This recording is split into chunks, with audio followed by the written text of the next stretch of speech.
बाबा साहेब, आप तो राजा थे, होलकर वंश के राजा श्रीमंत मल्हार राव होलकर, और मैं तो एक 8 साल की साधारण बच्ची थी। नहीं जानती कि आपने मुझ में ऐसा क्या देखा और मुझे अपनी पुत्र वधू बनाकर मालवा ले आए, इंदौर ले आए। अभी बचपन से निकलकर गृहस्थी को सीख ही रही थी कि मेरे पति युद्ध में वीर गति को प्राप्त हो गए। मैं भी उन्हीं के साथ सती हो जाना चाहती थी, परंतु आपने मुझे रोक लिया।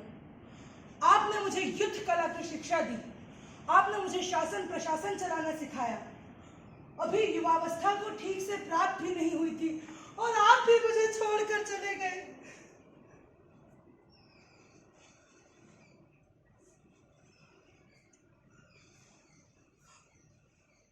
ये मैं क्या सुन रही हूँ? क्या मालवा को मुगल हड़प लेंगे? क्या इंदौर पर विदेशी आक्रमण कर देंगे? क्या प्रजा विद्रोह कर देगी? क्या आसपास के राजा यहाँ पर आक्रमण कर देंगे? नहीं,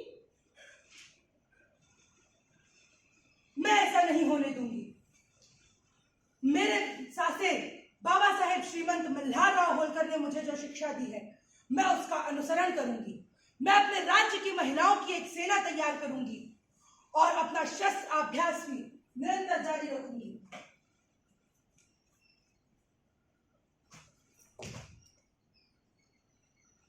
आज से शस्त्र कला और दंड संचालन में इंदौर पूरी दुनिया में जाना जाएगा।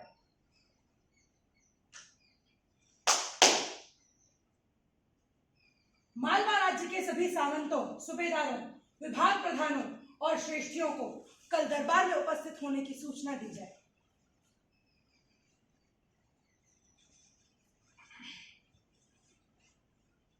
मालवा राज्य के वीर एवं बुद्धिमान सभासदों, हमारे सासे श्रीमंत मल्हार राव होलकर के देवलोक गमन के बाद ऐसा प्रतीत होता है कि हमारे पड़ोसी राजाओं और शत्रुओं के नियत में खोट आने लगी है।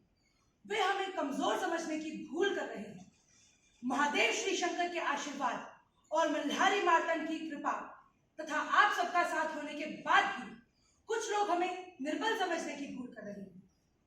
हमें अपनी शक्ति दिखानी होगी, मालवा राज्य की प्रतिष्ठा बचानी होगी। क्या आप सब मेरा साथ देंगे? धन्यवाद।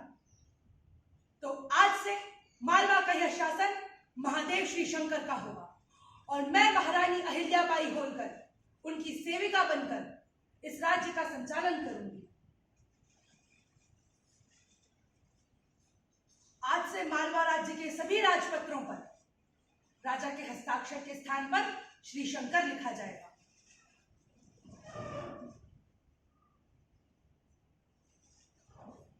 हे महादेव, क्या अब यही सुनना बाकी रह गया था?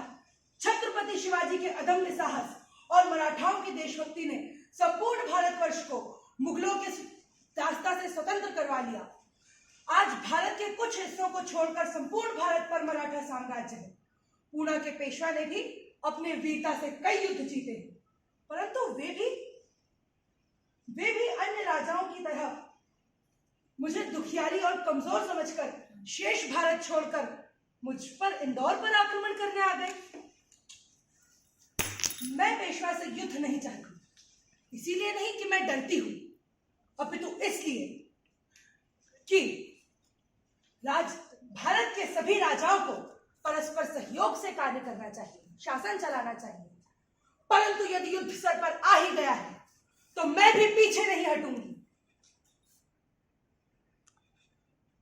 दीवान जी, पेशवा को एक पत्र लिखिए कि श्रीमंत राज राजेश्वर पेशवा साहब, सादर बंदे, आपका यश और कीर्ति बनी रहे। सुना है कि आप इंदौर पर आक्रमण करने आ रहे हैं, तो ठीक है, मैं भी अपनी महिला सेना के साथ आपसे युद्ध करने के लिए तैयार हूं।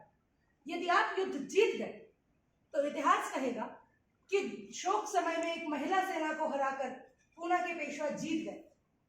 परंतु यदि आप हार गए तो इतिहास क्या कहेगा? क्या पेशवा का उत्तर आया है? महारानी अहिल्याबाई होलकर, आपके साहस और बुद्धि चातुर्य को प्रणाम। मैं अपनी सेना की टुकड़ी लेकर इंदौर पर आक्रमण करने नहीं, अपितु श्रीमंत मल्हार राव होलकर के देवलोक गमन पर शोक व्यक्त करने आया था। हमारी सहानुभूति आपके साथ है, हमें अपना सहयोगी समझे। पेशवा।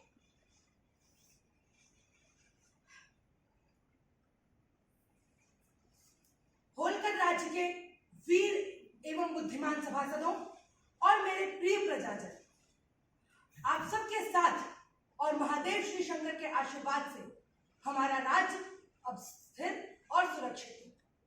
दूर की सोचे तो हमें अंग्रेजों से सावधान रहने की आवश्यकता है, क्योंकि वे अपने छल कपट और चालाकी से भारत के एक एक राज्य को हड़पते जा रहे हैं। मेरी अन्य अपेक्षाएं हैं कि इंदौर एक सुसंपन्न राज्य बने, रेशम के नए नए केंद्र खोलकर और कपास का रकबा बढ़ाकर वस्त्र उद्योग को बढ़ावा दिया जाए। महेश्वरी और इंदौरी साड़ियां विश्व भर में प्रसिद्ध हो। हमारी संपन्नता से हमें कई कार्य संपन्न करने हैं। मुगल शासन काल में जो मंदिर तोड़े गए हैं उन्हें पुनर्स्थापित करना है। विदेशी शासन काल में जो कलंक भारत पर लगाए गए हैं उन्हें मिटाना है और हमारे देश को सुसंपन्न बनाना है। सोमनाथ द्वारका से लेकर जगन्नाथ तक, रामेश्वरम से लेकर केदारनाथ तक जितने भी तीर्थ स्थल हैं उन पर मंदिरों का निर्माण करवाया जाए। काशी में विश्वनाथ का एक भव्य मंदिर बने। इंदौर एक सुव्यवस्थित राज्य है। यहाँ के बाजार सुव्यवस्थित और सुविधापूर्ण हो। यहाँ का खान पान आकर्षक हो। यहाँ पर सभी पर्वों को बड़े हर्ष उल्लास से मनाया जाए। बाजारों में अवकाश रखकर छोटे बड़े सभी इन पर्व के उल्लास में शामिल हों। महत्वपूर्ण पर्वों पर चल समारोह निकले, जिनमें नाचने गाने के स्थान पर शस्त्र संचालन का प्रदर्शन किया जाए। बस्ती बस्ती में शस्त्र कला केंद्र और व्यायामशालाएं खुलवाई जाए।